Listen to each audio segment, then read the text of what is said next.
ഇങ്ങനത്തെ ഒരു ഭാഗ്യം അധികാർക്കും ഉണ്ടാവില്ല എന്ന് തോന്നുന്നു. അതായത് ഞങ്ങളുടെ വെഡ്ഡിങ് ആനിവേഴ്സറിയും ഞങ്ങളുടെ 3 പേരുടെ ബർത്ത്ഡേയും ഏകദേശം അടുപ്പിച്ചടുപ്പിച്ചാണ് വരുന്നത്.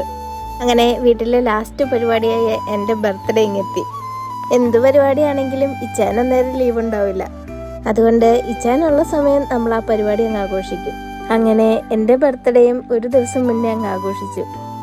ഇച്ചായൻ മേടിച്ചു തന്ന പുതിയ ഡ്രസ്സ് ഇട്ട് ഫോട്ടോ എടുക്കാൻ വേണ്ടിയിട്ട് ഓടി നടക്കുന്നതാണ് നിങ്ങളിപ്പം കണ്ടുകൊണ്ടിരിക്കുന്നത്. ലാസ്റ്റ് പരിപാടി ആയതുകൊണ്ട് കേക്ക് ഇച്ചിരി വെറൈറ്റി ആക്കാൻ ഓർത്തു. കേക്ക് മേടിക്കാൻ കയറിയപ്പം ഡാഡയ്ക്കും മോൾക്കും ഐസ്ക്രീം വേണം. പിന്നെ ഞാനും അതിനകത്തുനിന്ന് കുത്തിമാന്തി തിന്നു. കേക്ക് ഏതാന്ന് പറഞ്ഞില്ലല്ലോ. നമ്മൾ ഈ പ്രാവശ്യം മേടിച്ചത് ഐസ്ക്രീം കേക്കാ. കേക്കും മേടിച്ച് വീട്ടിൽ വന്ന് കേക്കിന്റെ മുകളിൽ ഒരു തിരിയും കൂടെ കത്തിച്ചു വെച്ചതിനും പിന്നെ പറയണ്ടല്ലോ. എങ്കിലും കേക്ക് അടിപൊളിയായിരുന്നു കേട്ടോ. കേക്കും മുറിച്ച് ഒരു ബിരിയാണിയും കൂടെ കഴിച്ച് എൻ്റെ ഈ തവണത്തെ ബർത്ത്ഡേ അങ്ങ് ആഘോഷിച്ചു.